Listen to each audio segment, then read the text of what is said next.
Cinderella का gown और लाल sandal. बहुत समय पहले की बात है। सोनपुर गांव में सिंड्रेला नाम की एक बहुत ही प्यारी हंसमुख लड़की रहती थी। वह दिखने में बहुत ही खूबसूरत थी। उसकी नीली नीली आंखें और लंबे बाल उसके खूबसूरती में चार चांद लगा देते थे।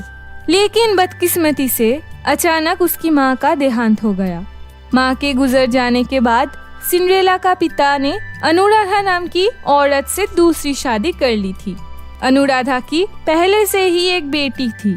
उसकी नाम थी किंजल। कुछ दिनों तक तो सब कुछ ठीक ठाक था, लेकिन सिंड्रेला के ऊपर दुखों का पहाड़ तब टूट पड़ा जब उसके पिता भी इस दुनिया को छोड़कर चला गया। माँ और पिता के गुजर जाने के बाद अनुराधा और किंजल सिंड्रेला पर बहुत ज्यादा अत्याचार करने लगे। ए लड़की, अब से तू इस घर में नहीं रहेगी। अब से तू घर की बाहर गाय की तबेले में ही रहेगी, समझ गई? हाँ माँ, और इसके कपड़े और ज्वेलरी कितनी अच्छी है।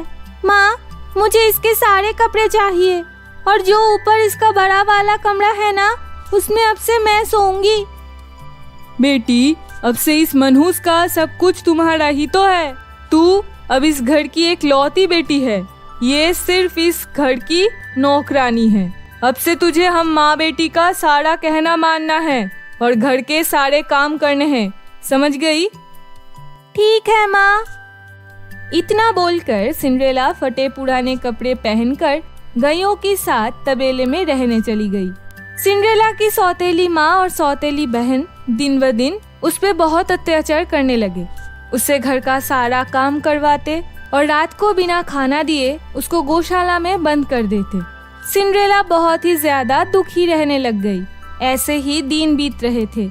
एक बार की बात है, उस राज्य में अपने राजकुमार द्वारा एक घोषणा करवाई गई।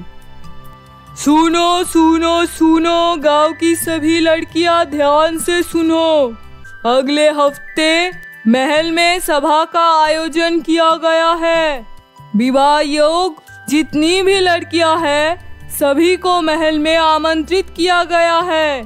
सभी लड़कियों को महल में आना अनिवार्य है। उसी दिन हमारे राज्य की राजकुमार कुंवर सिंह अपने जीवन संगिनी का चुनाव करेंगे। ये सूचना पाते ही सभी खुशी से झूम उठे।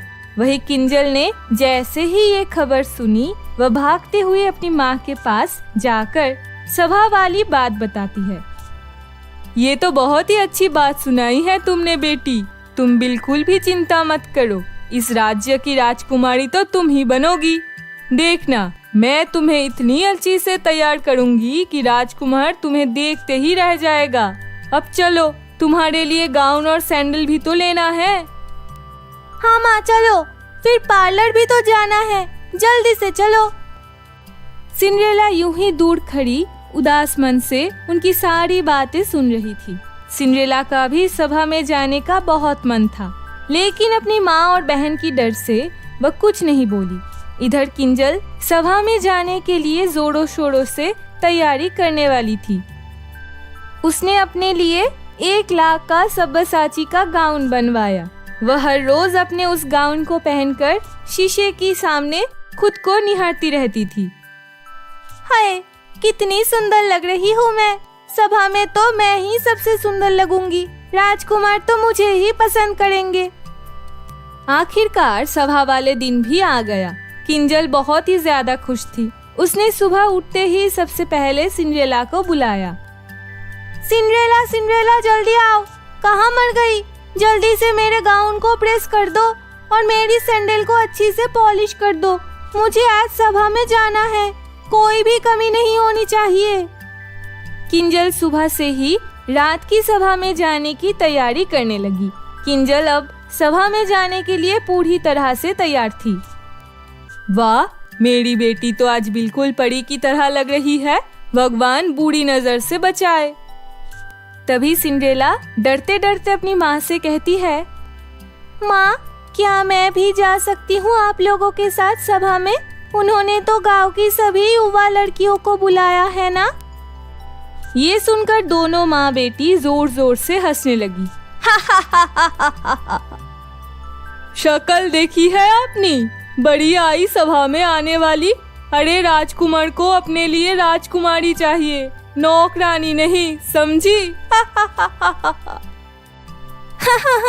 चलो माँ, हम चलते हैं। हाँ हाँ चलो बेटा, कहीं देर ना हो जाए हमें।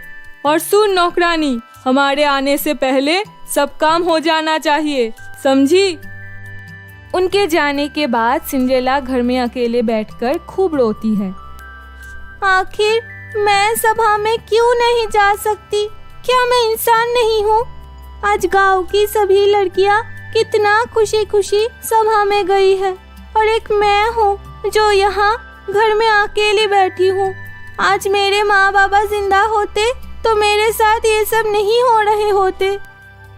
सिंड्रेला रो रही थी कि तभी कमरे में एक प्रकाश हुआ और वहाँ एक बहुत ही खूबसूरत परी प्रकट हुई। प्यारी सिंड्रेला, चुप हो जाओ, उठो, मैं तुम्हें सभा में ले जाने आई हूँ। पर मैं कैसे उस सभा में जा सकती हूँ? मेरे पास तो एक कपड़ा भी नहीं है। कोई बात नहीं। इतना बोलकर परी अपनी जादुई छड़ी घुमाता है और सिंड्रेला को एक बहुत ही खूबसूरत राजकुमारी में बदल देती है। सिंड्रेला उस दिन बहुत ही खूबसूरत लग रही थी। उसने एक बहुत ही अच्छी सी खूबसूरत गाउन पहन रखा था और उसकी पाँव में चमचमाती हुई रंग रंग की एक सैंडल थी। सिंड्रेला, अब तुम सभा में जाने के लिए बिल्कुल तैयार हो, पर एक बात का ध्यान रखना, तुम 12 बजे तक ही इस रूप में रहोगी। 12 बजने के बाद तुम फिर से अपनी पहले वाली रूप में आ जाओगी। सिंड्रेला, अब तुम जाओ। सिंड्रेला परी को धन्यवाद करके सभा में चली जाती है। सिंड्रेला जैसे ही महल में प्रवेश करती है, सभी की नजर सिंड्रेला पर ही टिकी रहती है। सिंड्रेला पूरी सभा में सबसे सुंदर और मासूम लग रही थी। सिंड्रेला के इस बदले हुए रूप को उसकी सौतेली बहन और सौतेली माँ भी नहीं पहचान पाई और हैरानी से सब सिंड्रेला की तरफ देख रहे थे। सिंड्रेला आज वाकई सबसे प्यारी लग रही थी। तभी अचानक राजकुमार कुंवर सिंह की नजर सिंड्रेला पर गई। राजकुमार को सिंड्रेला पहली बार में ही पसंद आ गई और वह उसके पास जाकर उसको डांस करने के लिए पूछा। सिंड्रेला खुशी खुशी राजकुमार के साथ डांस भी करने लगी। डांस करते करते अचानक सिंड्रेला का नजर दीवार में टंग रही घड़ी पर जाती है। हे भगवान, परी ने तो कहा था 12 बजते ही मैं वही फटे पुराने कपड़ों में आ जाऊंगी। 12 बजने में कुछ ही मिनट बाकी है। तभी सिंड्रेला वहाँ से जाने लगती है। क्या हुआ सुंदरी, कहाँ जा रही हो? मेरी बात तो सुनो। लेकिन सिंड्रेला राजकुमार की कोई बात नहीं सुनती है और घर की तरफ जाने लगती है। तभी भागते हुए उसकी एक लाल सैंडल वही महल में छूट जाती है, जो सिंड्रेला के पीछे भागते हुए राजकुमार को मिलते हैं।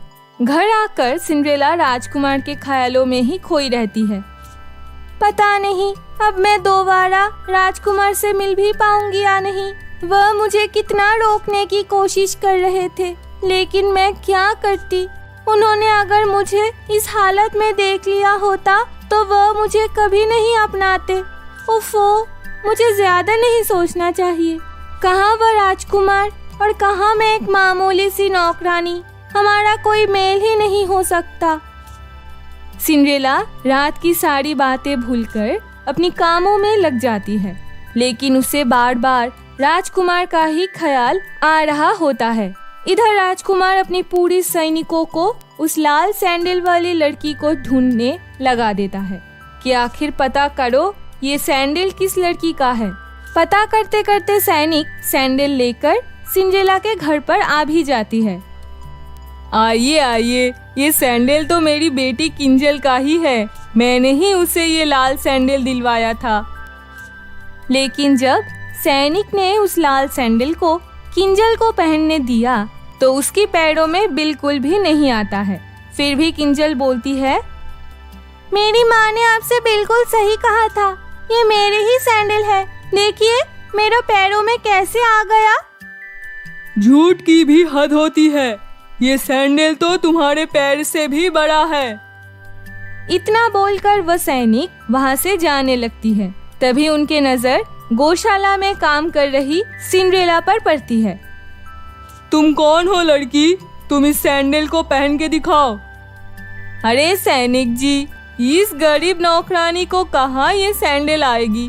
बेचारी ने जिंदगी में सैंडल पहनना तो दूर देखा भी नहीं है, उसे रहने दीजिए। तुम चुप रहो, राजकुमार का हुक्म है सभी लड़कियों को सैंडल पहनकर चेक किया जाए। तो तुम हमें हमारा काम नहीं सिखाओ तो बेहतर है।